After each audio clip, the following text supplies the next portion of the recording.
Hello and good evening, and thank you very much for joining us this evening for a conversation with Dr. T V Venkateswaran on science textbooks in Tamil published in the 19th-century Madras Presidency.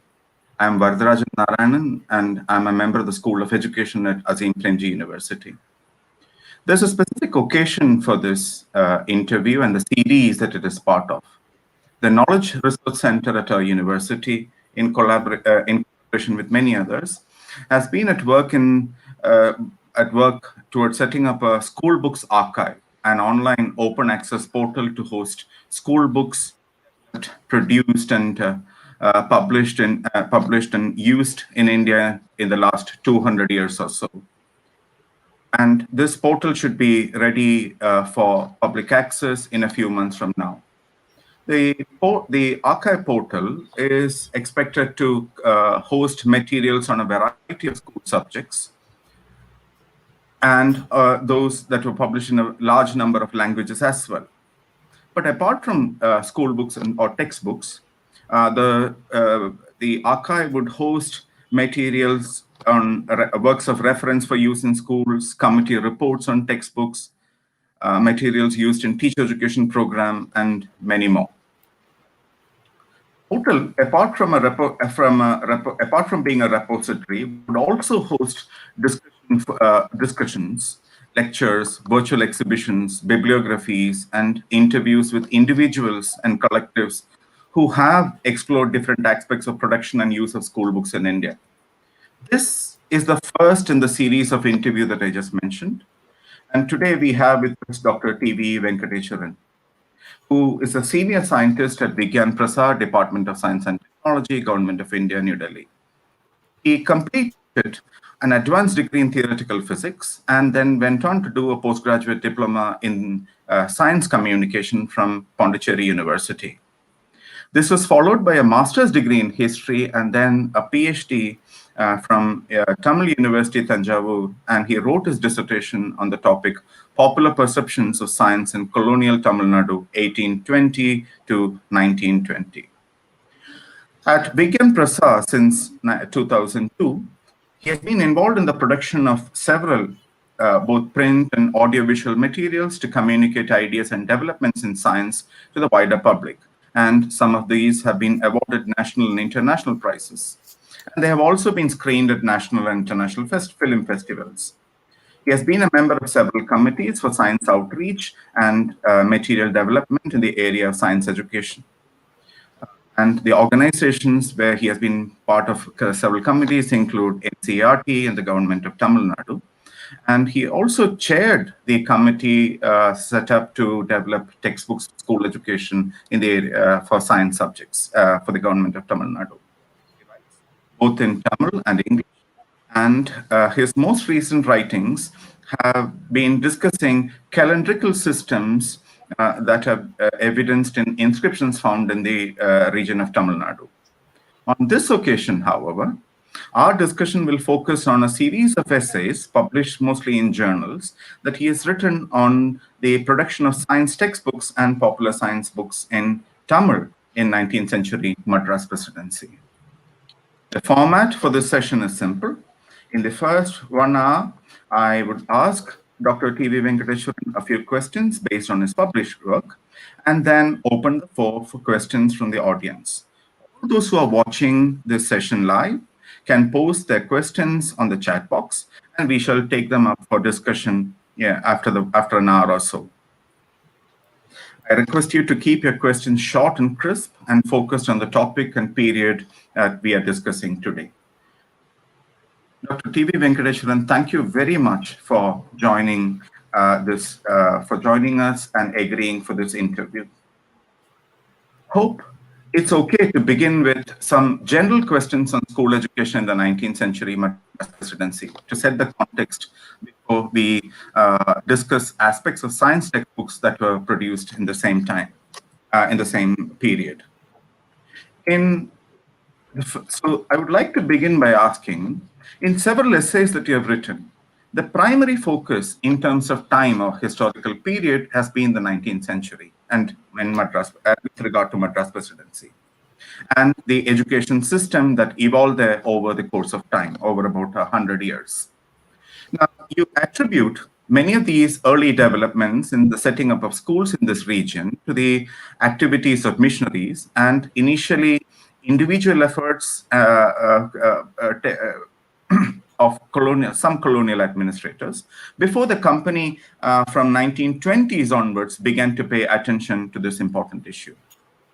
Now, would you begin by describing the different kinds of schools that came about during the course of this century, including the indigenous ones?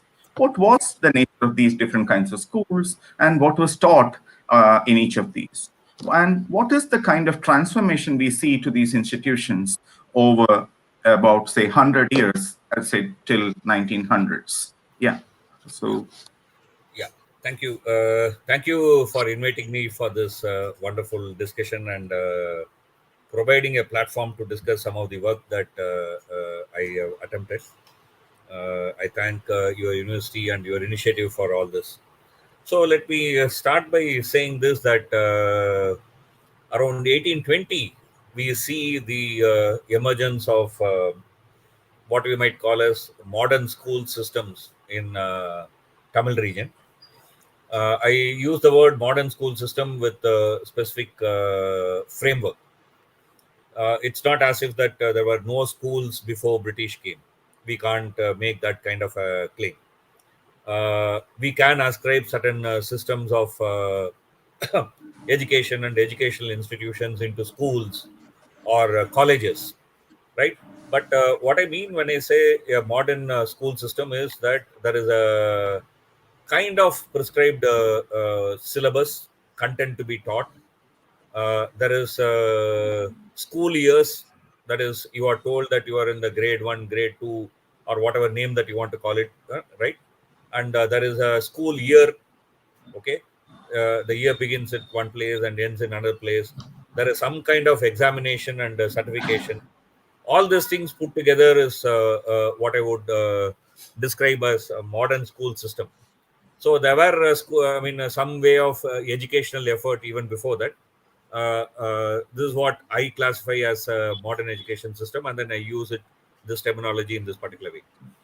So schools, in this sense, began even around 1780s, 1770s, etc. But largely for Europeans. Europeans who came to India, they brought their wife, they brought the kids, and the kids needed a school. There were European orphans. There were also Europeans who married Indians, and then there were kids out of that wedlock or certain kind of arrangements. Okay. These were mainly the people who were in this kind of modern schools, which were established essentially by missionaries.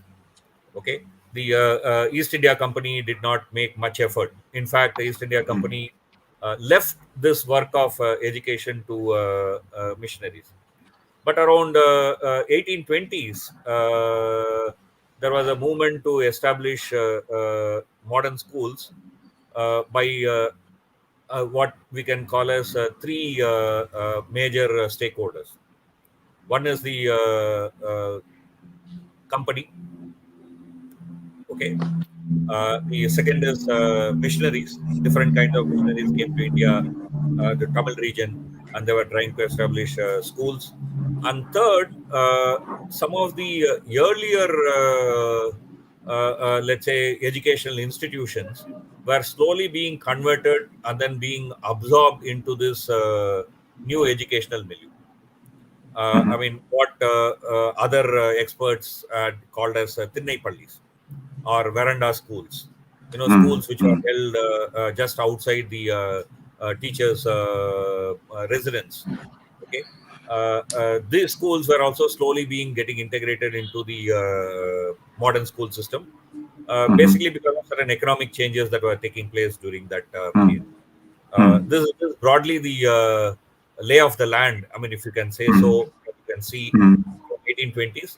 And if you extend till about 1900s, then you can very clearly see that the Thinnai is getting integrated into the government school system.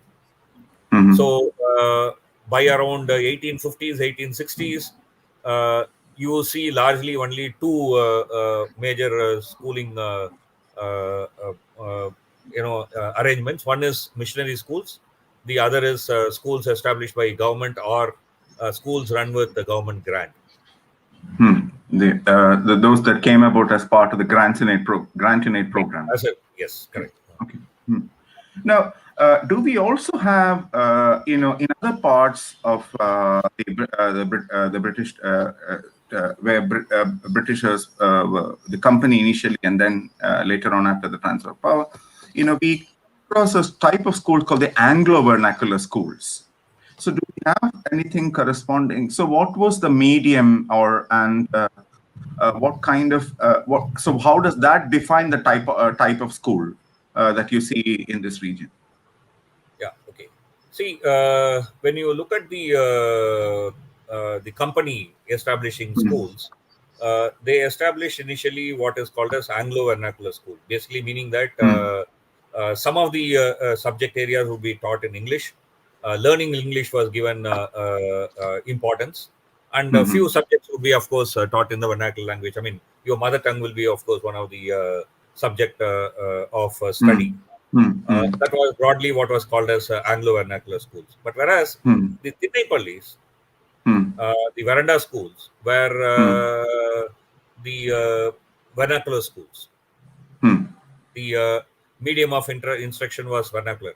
Of course, in Hmm. modern time, use of words like vernacular is a very loaded word, but I'm using Yeah. for historical connotation, so no viewer should misunderstand our Yeah. discussion into some kind of acceptance of colonial classification. Okay, Hmm. what we mean by vernacular is the local language like Tamil or Malayalam or Telugu or Urdu. Hmm. Hmm. These were all some of the sub area bin languages which were used in even Persian. In fact, in Right. Right. Yeah. Chennai, there were also Persian schools. Okay, so this was the kind of difference that you were able to find within the Christian missionaries. There were a few elite schools which essentially conducted the schooling in English, but most of the missionary school took up education in local language, vernacular. Hmm. Hmm. Hmm. Now, in the recent past, say and I think for about in the last 10 years or so, one particular institution that you referred to, namely the Thinnai schools, PILE, has been drawing attention of historians. So Professor Bhavani Raman's document Yes. Raj has an entire chapter on that. Senthil Babu has looked at Thinnai schools extensively in his doctoral dissertation.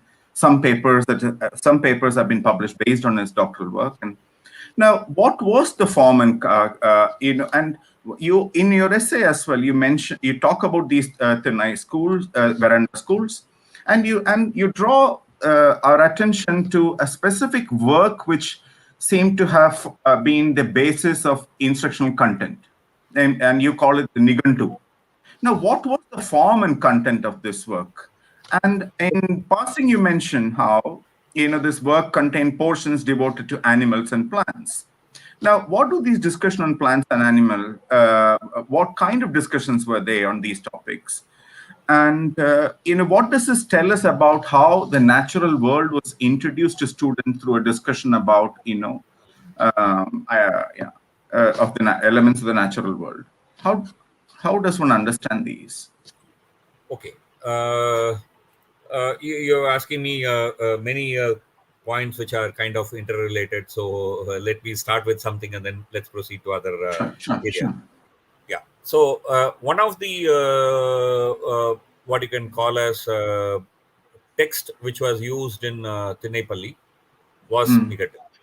Hmm. Okay, so what is this Nigand? It's a kind of a work which developed around medieval time in Tamil region.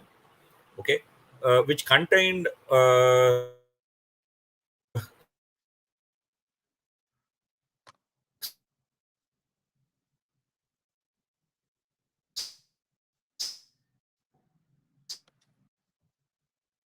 set of equal.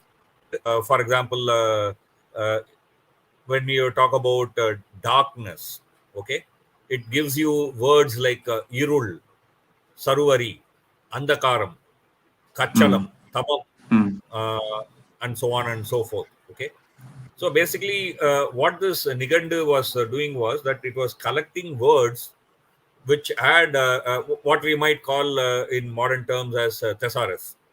But it is not only thesaurus, because it was also trying to classify knowledge in a particular way. So some kind of classification are also part of it. Like, for example, the Nigandus will start with gods. Okay? So the order in which you are introduced to this is not alphabetical, but there is also a order in which the world is presumed to be arranged, right? So when you look at some of these words, this word will relate you to, for example, some Puran or certain literary idea that you are expected to learn from some literature, and so on and so forth. So the Nigandu was like a kind of a person who is well versed in Nigandu is considered as a person with certain literary abilities.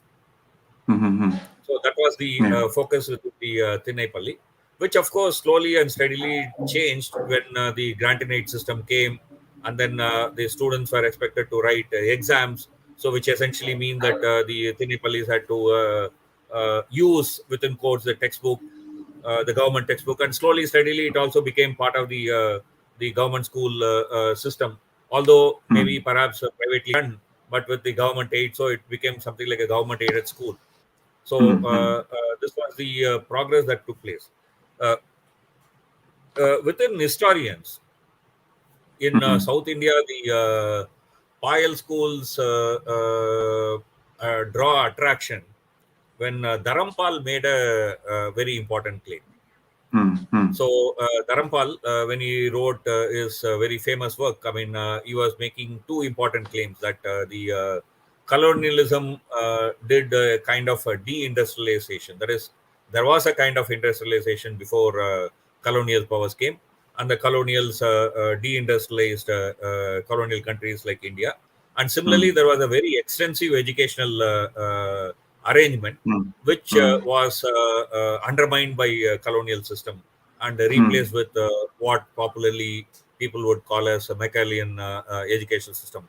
That's broadly the, I mean, if you don't look at the nuances, very broad brush view of Dharampal. So, which was contested by many people once he published it, basically based on one collector's work who had documented this Payal school and then looked at what kind of things are being taught in this Payal school and so on. Based on that, Dharampal had made this comment. So people like Professor Srinivasan had looked into some of these claims and then had shown that how, for example, this Payal schools where if you have to use a modern terminology for it, casteist, meaning that it was not permitting all castes to come in. It was not giving equal education to everyone who came to the school, and so on and so forth. I mean, there were discriminations. Women, for example, was almost absent. So this is a background in which the Payal schools saw historians' attraction. I mean, right?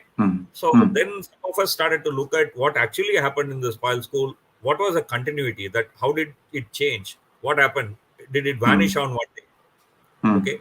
One thing that I found is that due to this grant and aid system, okay, the Payal schools remodeled themselves and then became government-aided schools in the due course.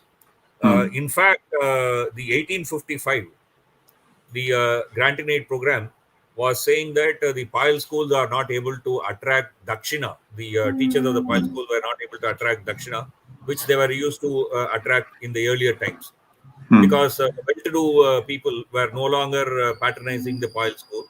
They were patronizing either the missionary schools or Anglo-vernacular school because that provides them a social upliftment. I mean, social mobility. So well-to-do people are not there, so which means that people who can pay are not in the Payal school. So the teachers are not getting salary. So there were this kind of a problem. So the government came up with this grant in aid program in 1855.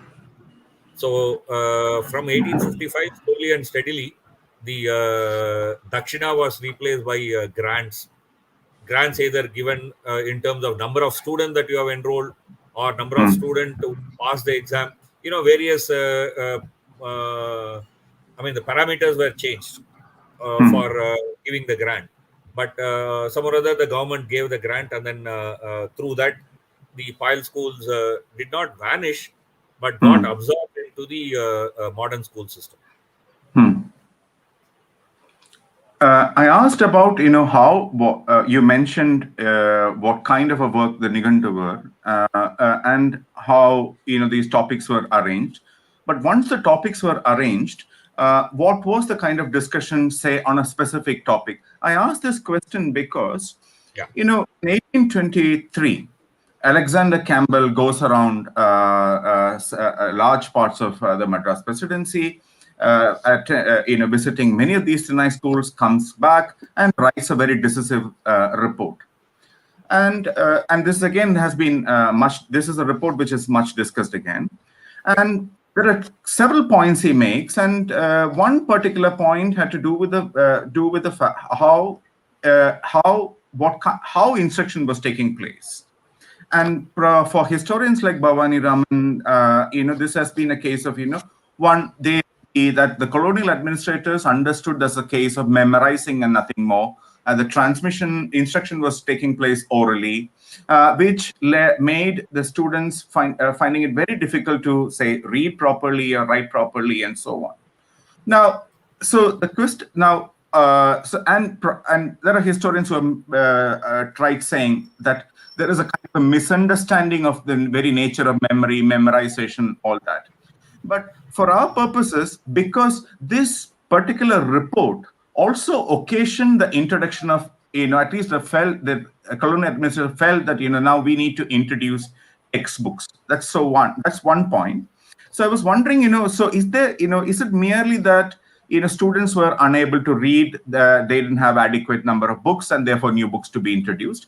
Or is it also the case that for people like Alexander Campbell and others, there was something not quite adequate about, say, as you mentioned, they were talking about plants and animals, but the way they were being talked about was equally, something that needed attention. Yeah. I think multiple things that you pointed out all are part of it. Okay. So, for example, Nigandu is something that you memorize. Although, of course, it is recorded in palm leaves, you don't actually carry a palm leaf to your home, right? I mean, you don't buy a palm leaf and keep it with you. It's usually in the muds. So basically, perhaps the teacher has a copy or as in memory. So you are supposed to memorize it, and you are supposed to bring back that memory at the right moment. I mean, that shows your eruditeness. I mean, that's how it was seen. But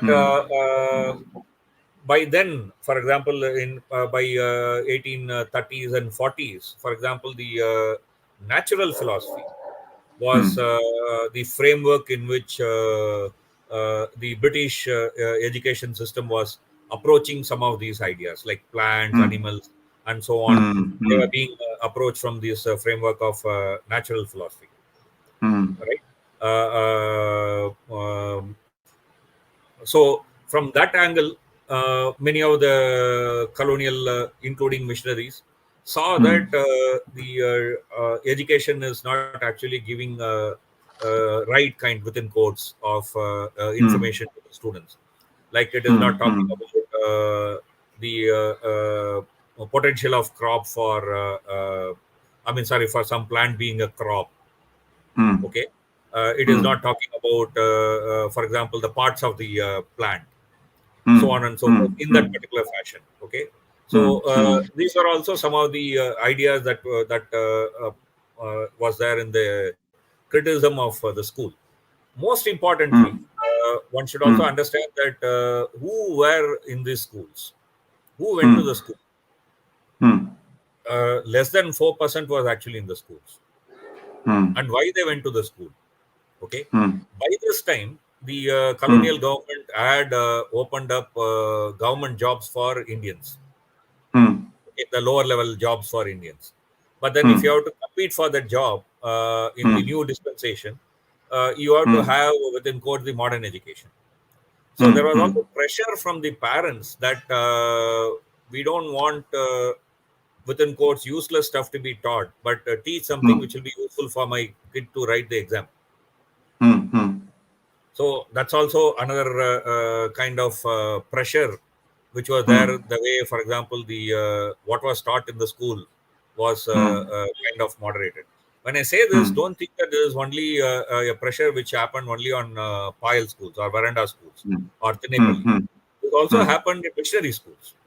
In fact, Murdoch, when he does a examination of what is being actually taught in missionary school, where the missionary schools were expected to bring the true God to the people, to his total surprise, he finds that the schools are spending quite a lot of time in training the student to write the exam and not, within quotes, what they are supposed to do. And the teachers and the school administrators were kind of justifying, saying that that is not what our students are interested in. I mean, Bible or discussion about Bible are not what our students are interested in. So this pressure of parents, if we can use that word, was also there on multiple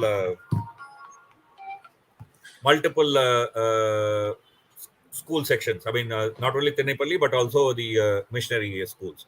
But whereas, of course, the government school was designed for it, so it was designed in that same. I mean, so there the pressure might have been not in the same way. Yeah. Now, with this historical background about the kind of institutions that came about in the course of a century, the kind of changes that these institutions underwent, we could probably move to a general context where, science education or introduction of science into the curriculum was beginning to be talked about. Now, if you take the case of 19th century Madras Presidency, what are the different voices that you hear, or who or quarters from where you see arguments being put forward for the introduction of science into school education, and what is the kind of variety in the positions that we see, and what exactly? Yeah. First thing again, I defined the modern school, I also want to define the word science. I mean, okay, right now I'm going to use the word science as post-Galilean science. Okay, the pre-Galilean science was there even in India. Okay, so we are not talking about that at this point of time when we talk about voices for sciences in the 19th century Tamil region. Okay, there were multiple voices which were there in that time for sciences.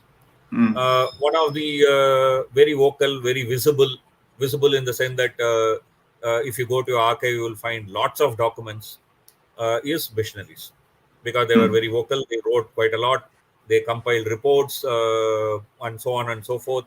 So you will find a copious amount of literature where the missionaries, very surprisingly, were talking about science as revealing the true God. I mean, to many of us who know the history of how Galileo and the Catholic Church interacted, this would be really totally surprising. But by 19th century, there was a very strong opinion among a large section of the missionaries that science actually is evidencing Genesis, Bible, the true God, and so forth. Okay. This was also the time of natural philosophy, which was fashioned on these lines. The William Paley's argument, that watchmaker argument. That is, if you walk in an uninhabited place and then you hit a stone, you don't ask the question that how did the stone come here. You assume that perhaps the stone was here, and perhaps you are right. But suppose if you hit a watch, wristwatch, okay, clock, then you are not going to think that it was there all times, right? So you think that there should have been a watchmaker who would have made the watch, and then by accident that watch was there. I mean, maybe somebody dropped it.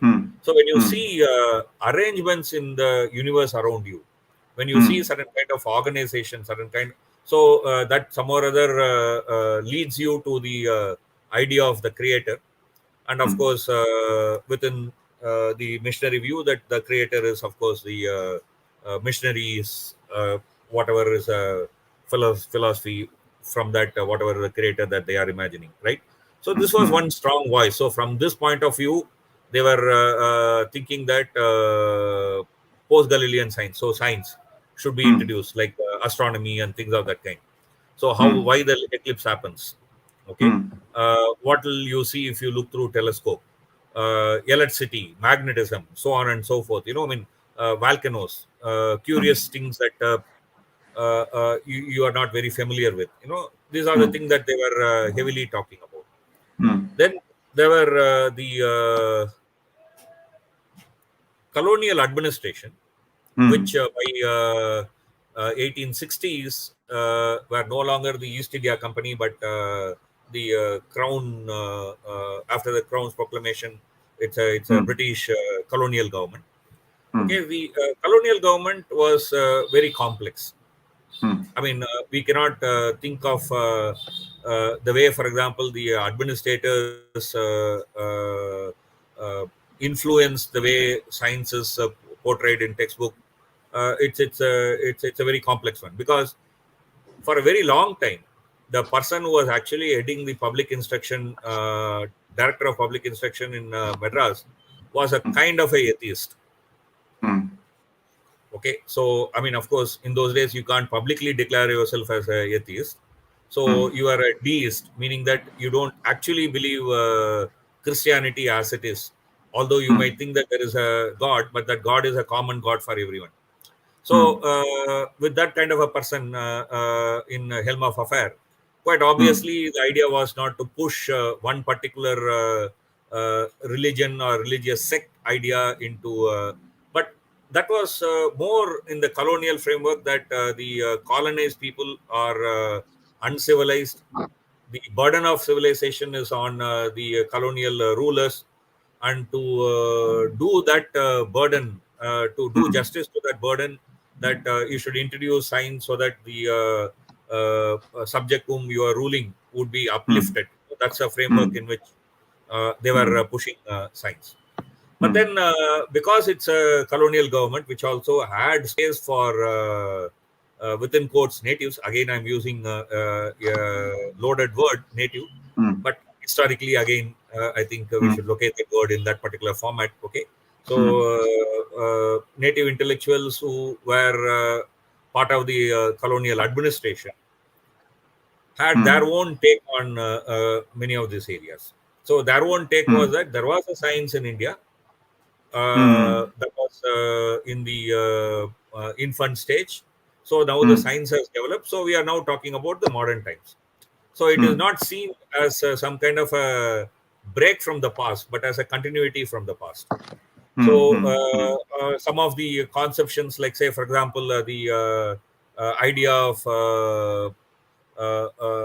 let's say imagining planets as some kind of a deity, the Indian intellectuals justified it by saying that that's a popular belief, that is not the scientific belief, which is also true. If you look at, for example, writings of Aryabhatta and so on, the planets are not seen as deities; they are seen as objects. Okay, so this third voice was also there.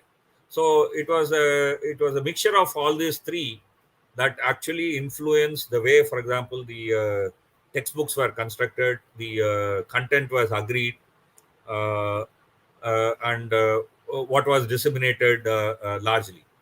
Uh, because most of the object of going through a formal school education was to get a formal educational certificate, and with that obtain certain positions within the colonial administration. It's not only government jobs. For example, the new professions which are emerging, let's say if you want to become a lawyer, okay, it's not a government job, but if you have to be a lawyer, then you have to have gone through this kind of a formal education system, right? So some of these new professions were also demanding education through the modern schooling, right? So the content of the modern schooling were influenced by these different forces, and ultimately they had to agree kind of a common denominator, which is basically, if they are going to talk about God, that God would be non-denominational God, meaning that the God will not be a Hindu God or a Christian God or a Muslim God or any God, but a God, just God. And second is that science would be seen as a useful knowledge, a knowledge with which you can make economic progress. Okay, so the civilizational aspect or cultural critique were slightly blunted, and then science was seen as a useful knowledge. So many of the societies which were formed by native intellectuals in Madras around that time specifically talked about useful society for useful knowledge, society for producing textbook for useful knowledge. That's how these were constructed during the 19th century. Very interestingly, one would think that because the colonial administration was very strong, very powerful, in the government schools, there was an insistence on uh, let's say upholding or forcing certain religion. In fact, because of this multiple forces playing around that time, the government school textbooks were within quotes what we would today call as secular, in the sense that it did not support or oppose any particular religion per se. Okay, although some criticism of certain practices, which of course some of these reformers were also advocating, was there, but it was not talking about one religion being better than another religion or so on. I mean, at least in this textbook. Individually, individual colonialists might have had their own views, etc. That's a different issue altogether. But I'm saying, as a textbook, there was no insistence on such framework of imposing a particular religion as being better than another religion. So, if at all there is a talk about God, that God is non-denominational, meaning it is not a Hindu God or a Christian God or a Muslim God, but a creator. So your response, in fact, anticipates many things that we should be talking about, and I shall come back to each of them in some time. Now, you were talking about, say, one way in which the purpose behind introduction of science to be that of how it sort of vindicates the Christianity, or even possibly some kind of a natural theological claim. Now, in your essay, you say that this is not the only, so theological context apart, there were other ways in which the purpose of science was sort of thought about. One, you say, looking at nature as a kind of an object of curiosity, because there are all sorts of strange things happening out there, oddities, exotic. So those are some of the terms that you use. Now, why does it begin in this manner? That that objects in nature, whether it is to do with say a natural phenomena, a bird or a plant, or whatever you may consider, how does this begin to be understood as a kind of a curiosity, such that you can in fact make it a part of the cabinet of curiosities? So that's one question that yeah. May I add another question to it? Okay. Yeah, go ahead, please. So, and from there, okay, I think you should go ahead, and I shall come back. No, you carry on. So the question for me is then, from, say, merely taking notice of, things that appear very different from what you imagine how things are, I know that things are strange, odd, exotic, and so on. What is the path it takes to develop a kind of a naturalistic framework within which science begins to be introduced to students?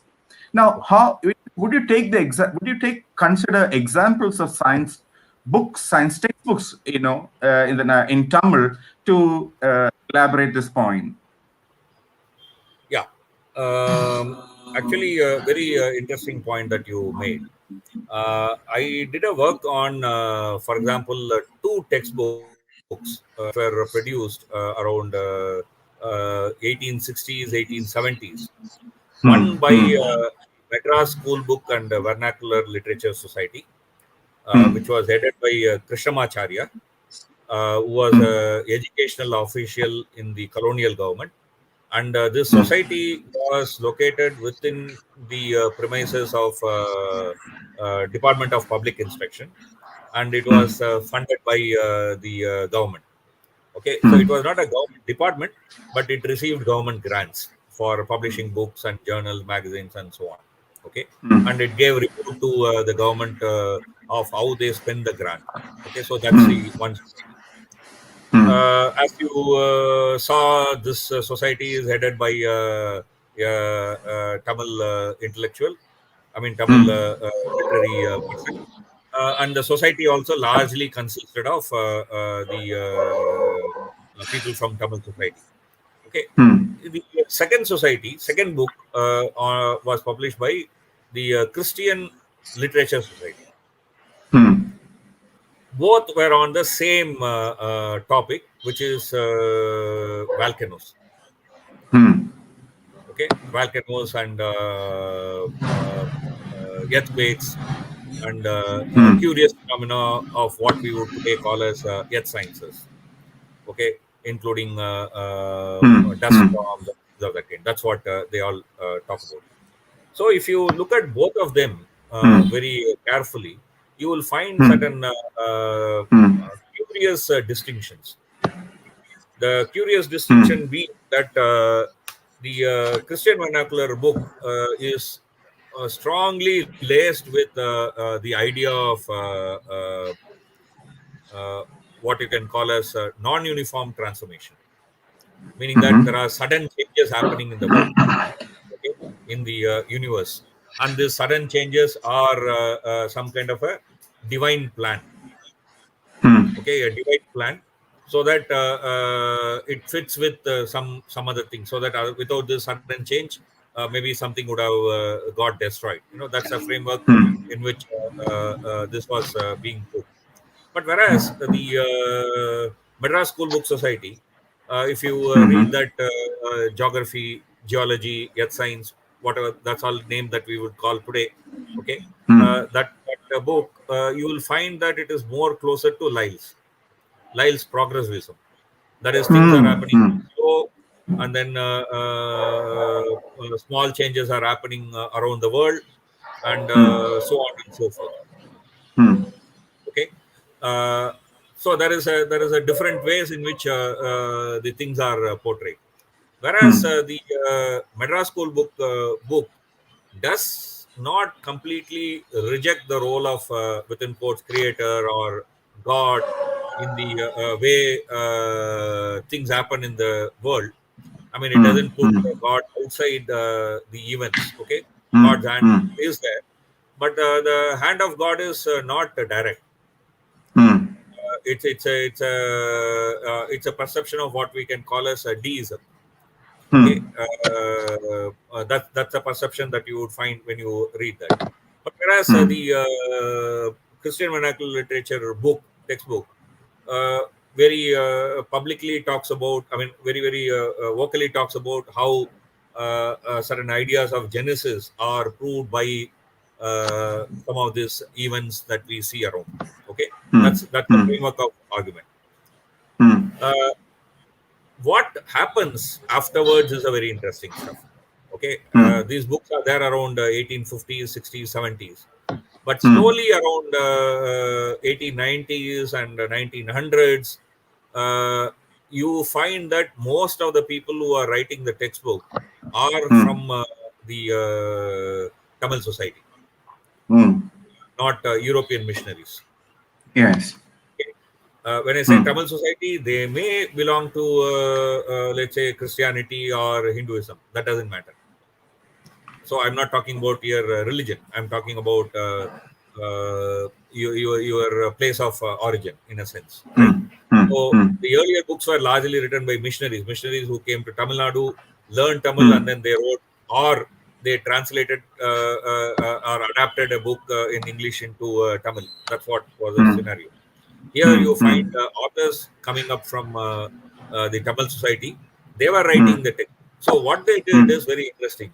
They completely removed all these kinds of, within quote, what we can call as philosophizing. They wanted to present science as pure facts, positivism. So you find the emergence of positivism in the textbook somewhere around 1890s, 1900. Any talk about what this implies, what is the meaning of it, and so on, are all not discussed at all. They are not part of the science textbooks anymore. This kind of a change happens in the later part of that century, and that becomes very dominant. Uh, that is framed within a framework called useful knowledge. Knowledge which you can put to use. But does it also, does this change that you mentioned toward the end of your response, does it also say something about, how, we need to reason when we are talking about natural phenomena, when we are trying to explain? Is there an indication about these, how to think about them? What are the kind of inferences that you could make? What could be the nature of explanation? Do we see that as well? Yeah. Okay. That's a very interesting question, and perhaps I'll take you to a different material altogether. Okay. In 1829, okay, there was a eclipse. There was a lunar eclipse which took place in 1829 and which was visible from Yarpon or Jaffna in Sri Lanka today. In those days, Jaffna was part of the Tamil region. Okay, so intellectually and otherwise, there was circulation of ideas, knowledge, books, everything from Tamil region to Jaffna. So in the colonial period, it's part of the colonial Tamil region, right? Okay, so what happened there? There was an American missionary in that area called Reverend Poor, who was himself an amateur astronomer. What he did was that with available astronomical material, he computed when the eclipse will take place. And then in the seminary, there were students from the local community who came and told that their astrologer, I mean, that's a word they are using, but we would call them as Jyotish or Panjangi, right? Had predicted that the eclipse will take place at so and so time. And both were not matching. Okay, so both met, had a huge debate, and both decided that they will actually do the observation with the local Mariamman temple priest as the overseer and the judge. Okay, so they all gathered together. So they put a watch. So before the day of eclipse, they worked out various stuff so that they can actually compute how exactly at what time the eclipse is starting, what time the eclipse is starting, and so on and so forth. So here we see that as a community of rationals, as a community of rational being, the primacy of observation and reasoning is not completely lost. Even if there is a belief on, let's say, a certain revelation and things of that kind, there was a space in which one could have dialogue and debate and try to understand the other. So within scientific area, if you look at almost all the debates that were there, the debates were based on this: are you observationally better than the other? In terms of logic, is your logic more sound than the other? and the need for such soundness in methods, was sort of made part of the textbooks as well. It was not so much part of the textbook because textbook did not indulge in this kind of discussion around that time. Okay, except for one thing, that observation. Around 1880s, a new framework called as object lesson was introduced within the sciences, where the object lesson is that you observe something keenly and note what changes happens, etc., etc. In a sense, you can see certain tinge of positivist framework in this way of looking at science. I hope we would have some time to discuss object lessons, but now, there is another point that you make about how science, introduction of science into school was taken to help with something, which allowed you to kind of draw an analogy, say now starting with, say living beings occupying a position within within an organistic notion of nature, and which meant that the species, they were all given certain functions, so they were associated with certain way of behaving, way of and they occupied a certain place and a certain function they fulfilled. Now you write how this actually gave rise to two ways in which science began to be used. One, that so the function and what you were supposed to do allowed examples from sciences or use science as an analogy to talk about civic behavior. That's point number one.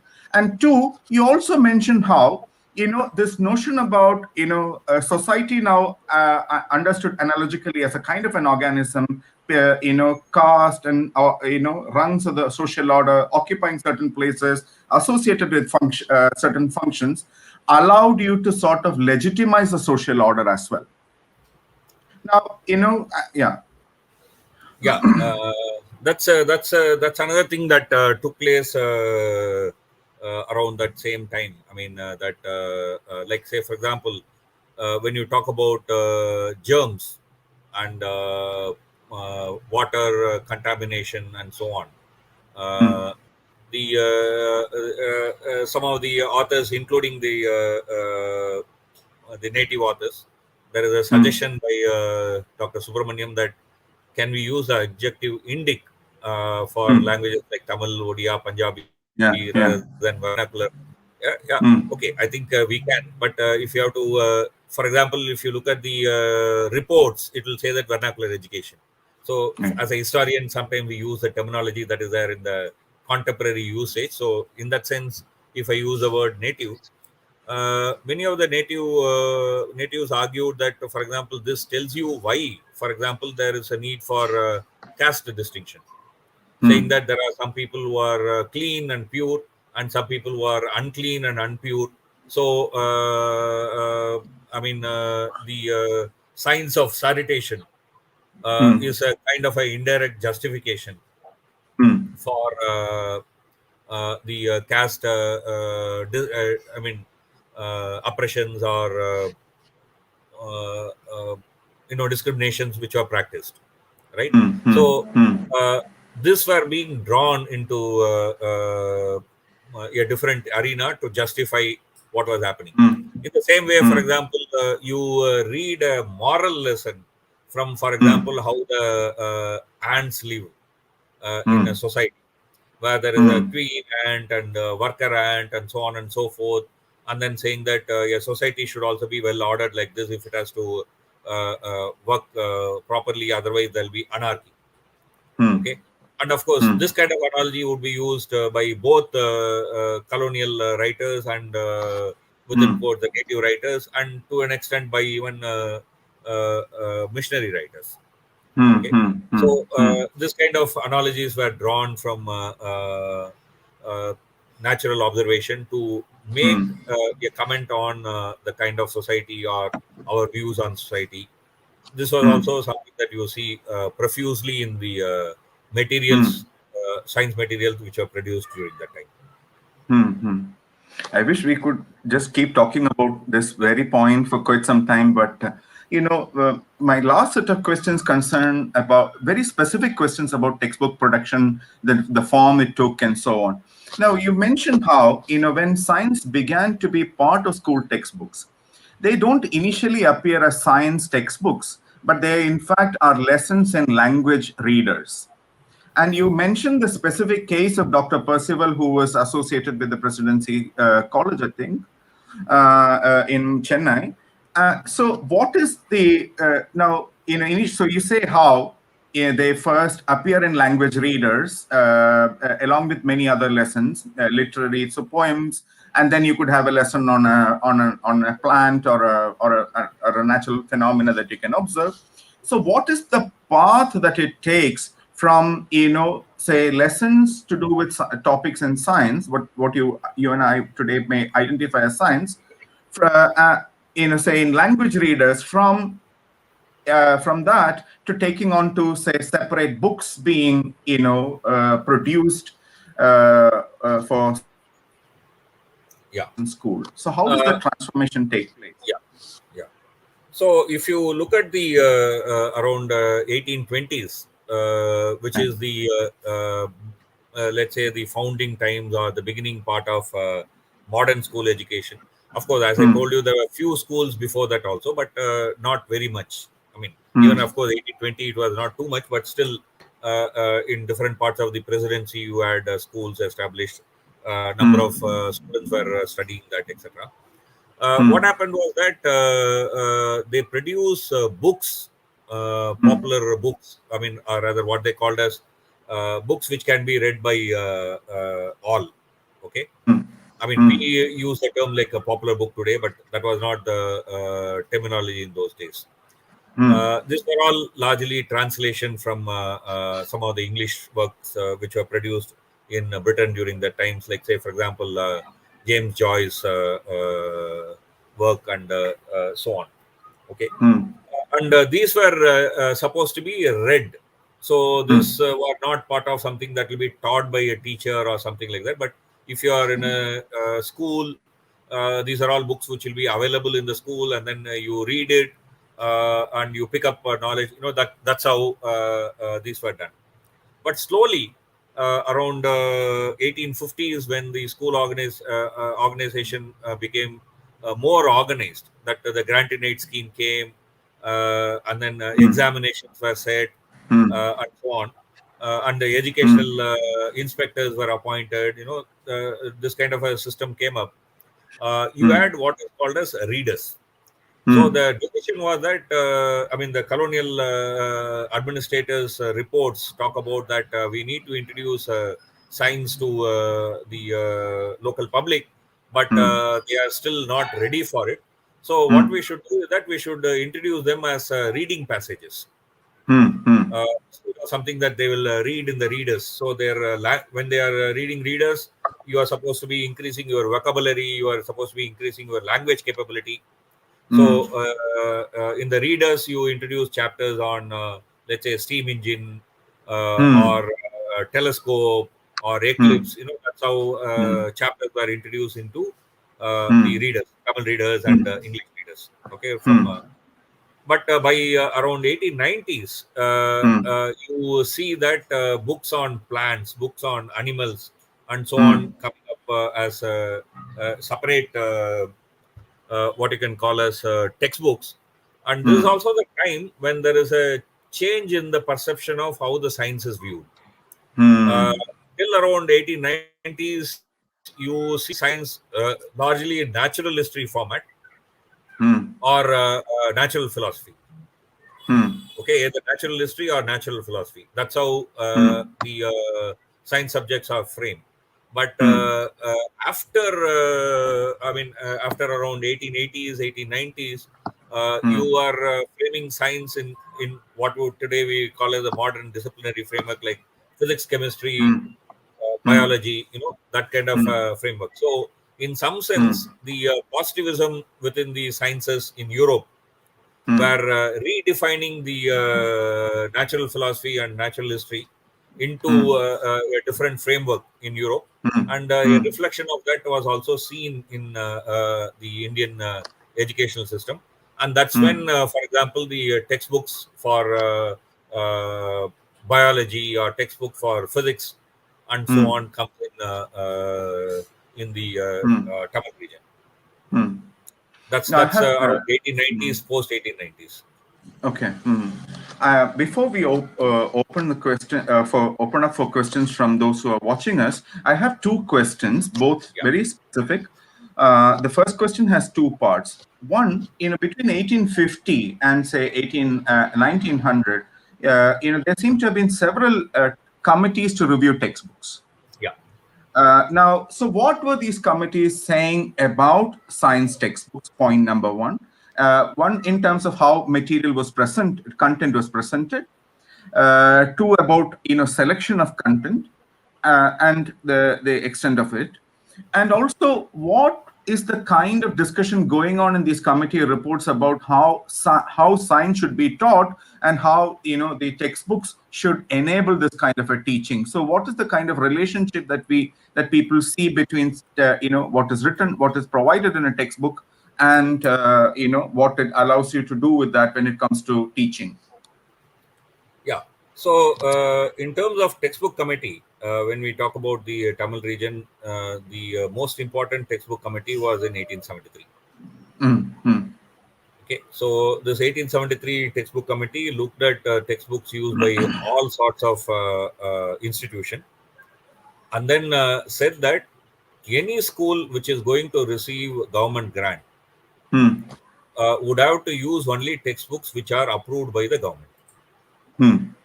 Okay, so that's how the textbook committee ended. But that is not how the textbook committee started.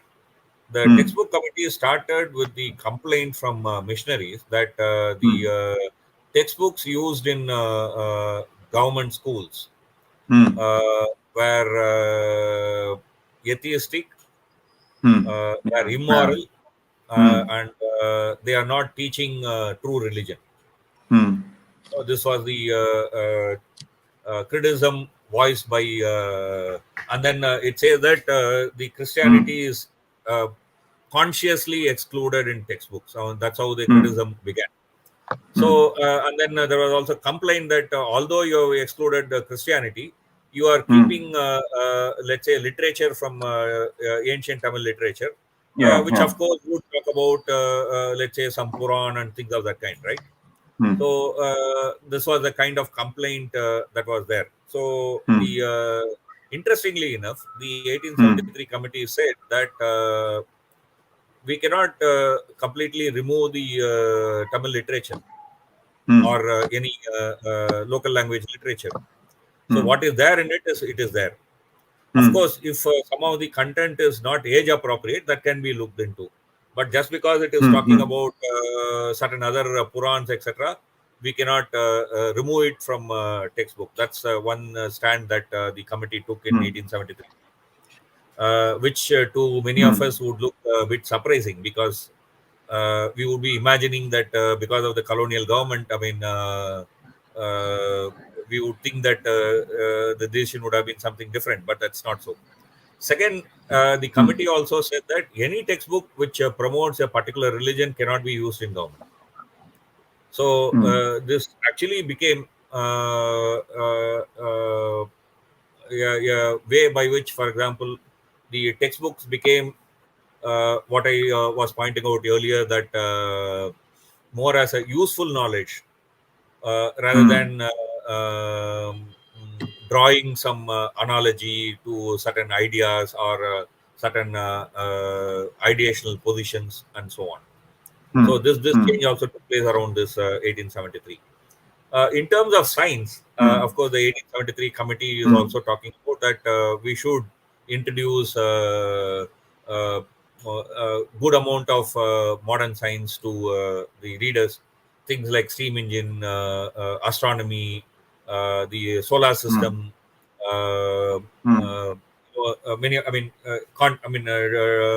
exploration, world exploration, because people were discovering continents, within quotes, discovering, etc., and so forth, right? So magnetism, some of these things.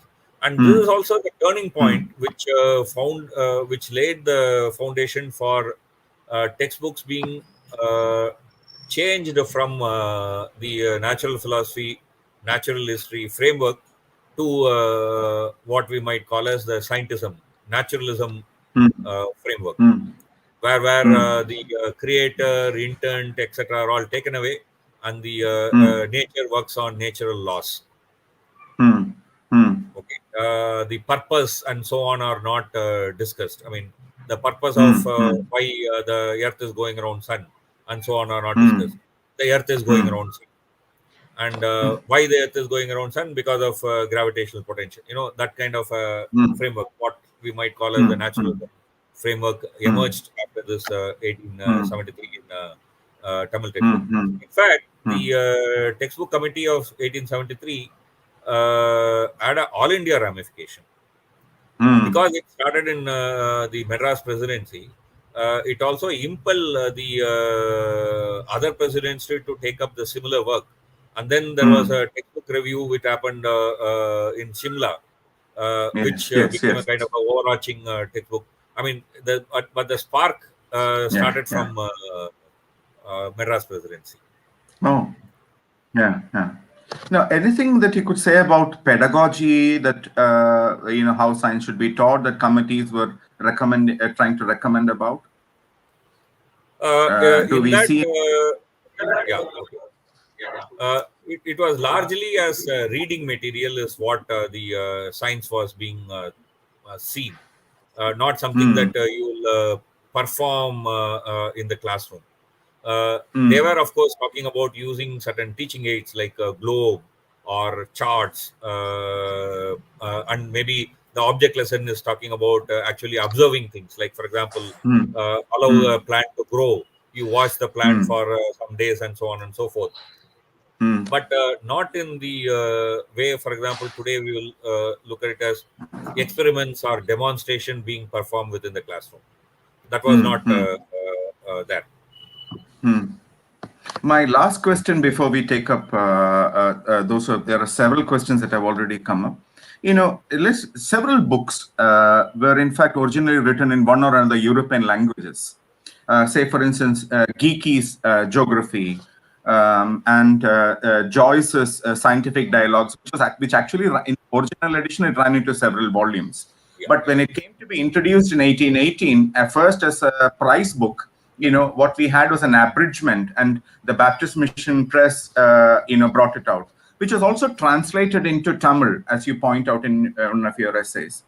Yeah. Now, what is the nature? What is the kind of translation that is happening? What happens when these a discourse that develops in a certain place at a time and develops a vocabulary of its own. Okay, what happens when that is getting translated into, say, Tamil now? Okay. And, Okay. yeah. Yeah. And what does it do to Tamil language and the development of a scientific vocabulary from a modern science point of view? Okay. See, when the initial translations were happening from mostly from English books, because Hmm. most of the people who came to Tamil Nadu, if they were bilingual, then it was largely only in English and Tamil. Very Hmm. few had access to other European languages, so it was largely from Hmm. English to Tamil. Hmm. They were abridgments, and again, as I was pointing out, initially most of them were framed within this natural history, natural philosophy mode. Okay, they were translations of that kind. Hmm. But slowly, when the within quotes the native writers started translating, so it was Hmm. not actually translating; it was reinterpretation. So Hmm. in many of the places, the sense, meaning, tone were changed. Hmm. Okay, for example, one textbook which talks about Ganges as a place Hmm. teeming with the people Hmm. Hmm. in a negative sense, that because of Hmm. teeming with people, it's a full of cholera and that kind of a sense in English. When the Hmm. same book is translated into Tamil, Ganges is seen as a resource, a natural thing which is able to sustain so many people. I mean, the meaning is completely changed. So, when the translations were not actually translations, they were transadaptations. I mean, even in the earlier times, when the Indian writers were trying to write science, they were writing it within the literary frameworks which were in vogue. Like, say, for example, Upanyasam. Okay. That is one way. For example, the people wrote the science. Basically, because in the initial period, when you write science, the Indian authors were trying to find their place within the Tamil literary crowd. Okay, in a Tamil literary crowd in those days, if you have to be considered as a erudite person, then you should show certain abilities. Like, say, for example, you should be able to quote from literature from your memory, the right kind of stuff, right kind of words, for example, Right. Nigandu, right? Yeah, right. So only then you would be accepted as intelligent, intellectual person, right? So you also see that aspect in the way these materials were translated. Rather, they were not actually pure translation; they were also kind of transcreation. So we have some questions that have come up. I hope we can take them now. Yeah. And many of them, in fact, from your friends as well. The first question comes from Professor Ravi Subramaniam at Homi Baba Center. He asks, you were referring to the types of school and even the enrollment that at these schools. So he asks, any comments on the 4% enrollment proportion in these schools in a comparative so any comments on the 4% enrollment proportion in these schools in a comparative perspective would be interesting, comparing it with other British administrative regions in India and perhaps elsewhere. Does it change towards the end of the late 19th century, he asks. Yeah. So this 4% within the modern school system itself is kind of the late 19th century figure that I'm saying. Around 1820s, I don't really have the numbers right now. Okay, the number of schools increased, and then around 1900s, around 4% were in school. I mean, 4% received school. I have also not compared with other South Asian regions, so right now I'm not in a position to. But this 4% was feasible into a modern educational system only because of the grant in aid system, which absorbed all the thin pile schools into its fold. Okay, so that's something that we need to keep in mind. CN Subramaniam Subbu asks, how were discussions related to agriculture and craft and building how were they knowledge concerning these transmitted as part of this endeavor? Okay, I was largely looking at school education. I was not looking at post-school education. Within school education, the agriculture, building, these were not seen within this framework. Except what you might call as some crops which the Britishers were that time trying to push it. Then, like for example, indigo. So, indigo would be one of the topics of lesson in uh, almost every textbook that would, every revision of textbook that would come around that time. The next one would be about gardens, that is, plants that you can grow in your garden. We should remember that this 4% were largely what we would call as the privileged section. Of course, within the missionary schools and other places, there were quite a lot of underprivileged section also. But the main focus of almost everyone was, I mean, a typical student that would come to your mind around that time would be somebody who is typical, a privilege. So not a person who is actually tilling the land. Okay, so school education, there was no such topics inside the school education. So we have a question asking, were pattarais or workshops? Anand Shankar, who asked this question, has written a word in Tamil. So he asks, were they considered as schools, and whether you've studied them? I've seen many scientific activities related to several things, silver, iron, metals, and so on. So no, in the modern school, except in, for example, the orphan schools, where the students were expected to be trained in a trade in addition to being given education. The workshops or pottery workshops mean that you learn a trade, either a printing or a sculpturing or things of that kind. That was not part of the modern school system. Okay. Mridula asks, do we know anything about the approach to the scientific mindset or reasoning? You already made some comments related to that.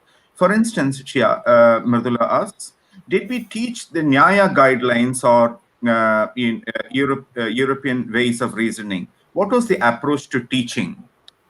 Okay.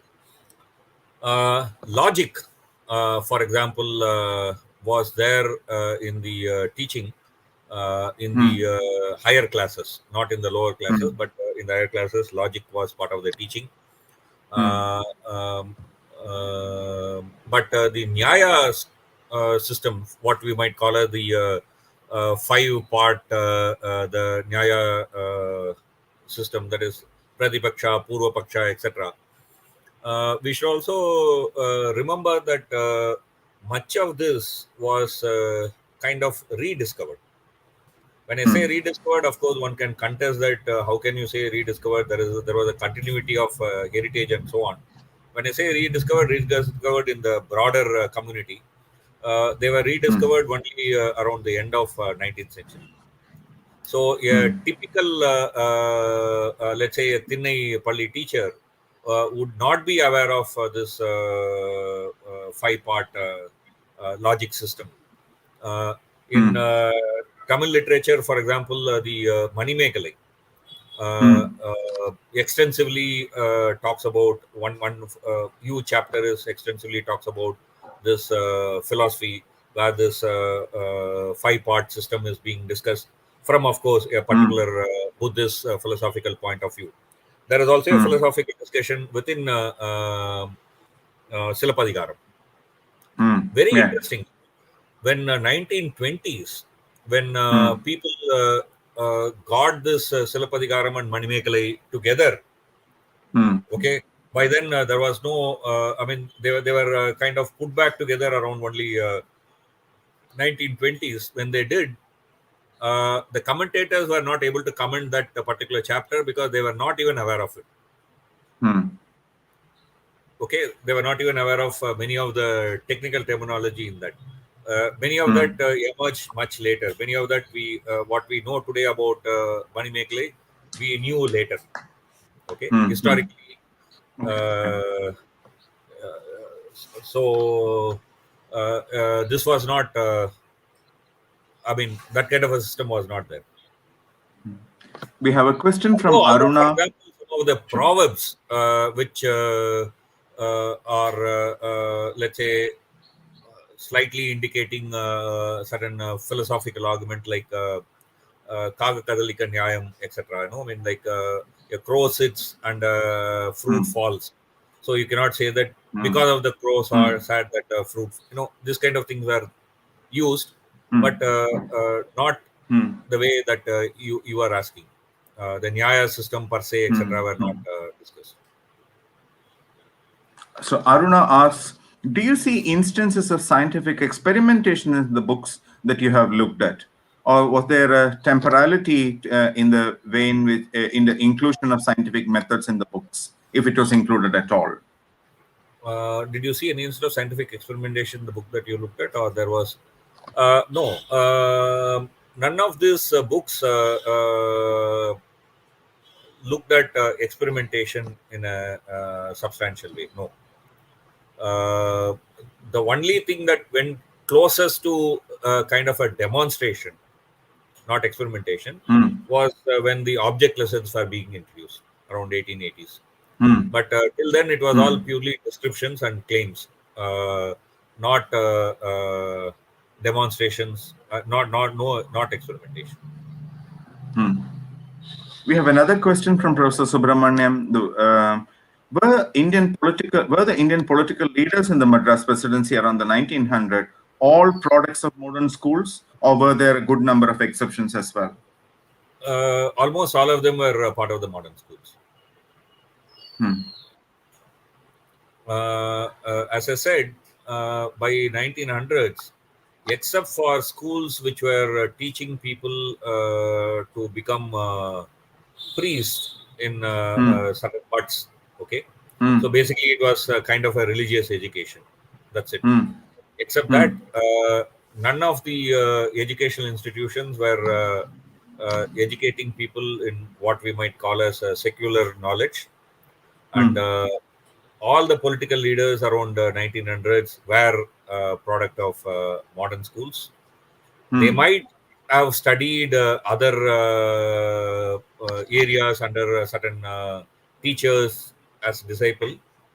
Hmm. That does certainly happen, but Hmm. not. Okay. Arjun asks, was there any resistance from different religious communities to the atheistic secular science textbooks that were introduced, just as the missionaries seem to have had a problem with the texts that they deemed immoral and so on? Okay. See, let me put this in a proper perspective. Hmm. Uh, Around 1860s to about 1875, Hmm. there was a debate among different sections in the society of what should be the nature of the school textbooks where the government funds. Hmm. Okay. So the point that was being made was that the government fund actually comes from the tax collected from the public. Hmm. So the government cannot introduce their ideology with the Hmm. money collected from the tax collected from the public. Hmm. So Hmm. the government schools were supposed to be within quote secular, non-denominational, Hmm. meaning that it should not promote a particular. I mean, even within Christian missionary, there were huge debate between the Anglican and Catholic and Protestants. So don't think that they were all happily living together. Okay, so there were Hmm. also huge debate among the sectors within the Christianity also. So Hmm. the Indian intelligentsia, that is, people who Hmm. are came out of this modern science school, or people who patronage this modern science school, including the teachers who are there in this Tinnaipalli, which were Hmm. slowly co-opted into the grant-in-aid system, were Hmm. wanting textbooks which will be non-denominational. Hmm. Hmm. Basically, they were looking at education as a means to get into new professions which were emerging, Hmm. not We have as a question. uh, Hmm. Yeah, go yeah, ahead. yeah, not as what you can call as knowledge in the modern sense. Hmm. Hmm. We have a Okay, you might question have a from visible Lavanya. you might be a very good mathematical I mean, maths teacher. Okay, Hmm. but around the 1870s and 1880s and 1890s, you would be considered as a erudite person only if, for example, you are well versed in, let's say, Tamil literature. You can give a new Hmm. vyakyan, a particular Hmm. couplet, let's say. Hmm. Hmm. So these are Hmm. not things that you go through in government textbooks or government school, okay, or the what we can call as modern school system, right? This is Hmm. something that you pick up outside the modern school system, or music, Hmm. Hmm. philosophy. Okay, these things you pick up outside the modern school system. So the Hmm. Indian public were actually wanting the school to stick to teaching, which will be useful for writing the exam. Hmm. Hmm. Hmm. Lavanya asks, what were the reasons for the colonial administration? for investing in bringing in natural philosophy or science into school education in India? Okay, if you look at the early period, that is 1820s, the framework of natural philosophy and natural history. The natural philosophy and natural history framework is a framework that emerged in Europe, which was a project to reconcile the emerging sciences or scientific knowledge with the certain deistic interpretation of Christianity. Okay, or rather, the created it for a purpose. So whatever that is, the arrangement that is there as a purpose, and then the arrangements are intelligently created, and so on. I mean, to an extent, it may look like the modern day intelligent design argument. It's not exactly same, but somewhat similar, right? So the introduction of this idea was seen as important because this was seen as a part of civilizing the natives. Natives were not having the right knowledge, real knowledge. They were still thinking that moon is a deity. Okay, but look through telescope, moon is a object, so on and so forth. Okay, so that's how. The last question from what we have comes from Rashmi Paliwal. Rashmi ji asks, what about useful science content for girls' education? What do we see of that in that? Yeah, very interestingly, girls' education was being taught only after 1870s in big way. Till then, girls' education is not taught with much emphasis to the extent that I've seen.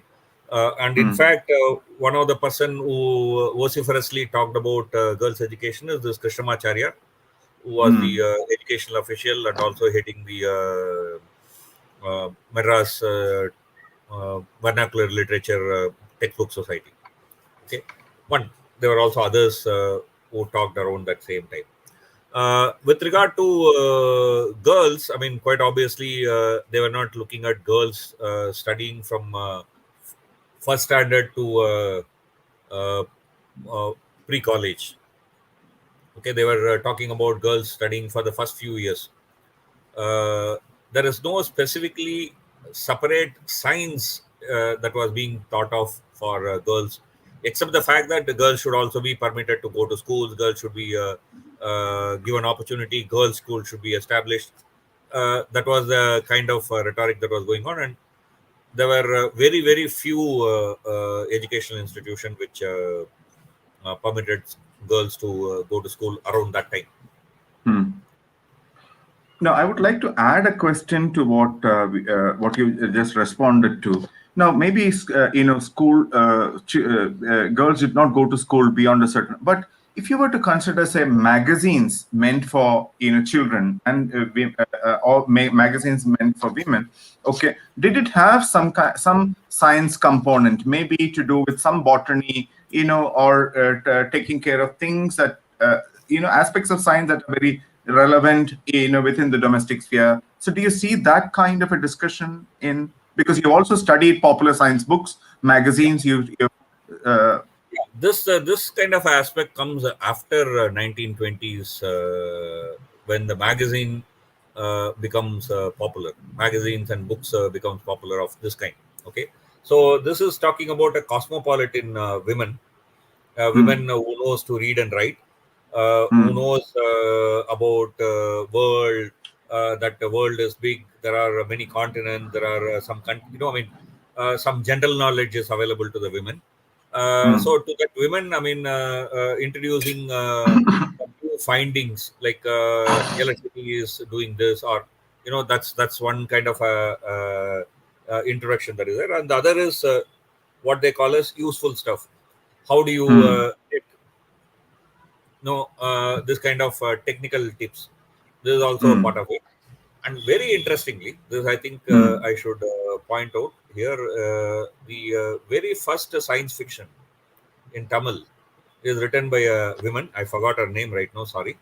And science fiction is women come in spacecraft to Earth from a distant planet where the women are the rulers.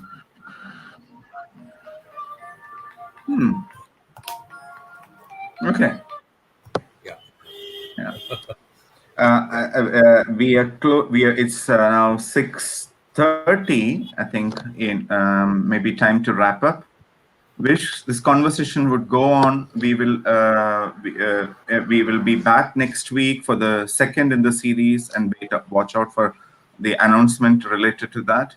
But for today, thank you all for joining the session and posting your questions. And thank you very much, Dr. Venkateswaran, for this Thank you. session and Thanks all time for that you this spent very with us. wonderful Thank you. episode. Thank you. Thank you. Thank you very much.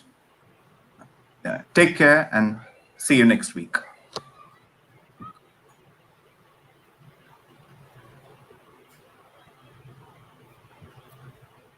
Okay, thanks all for this wonderful session. Thank you.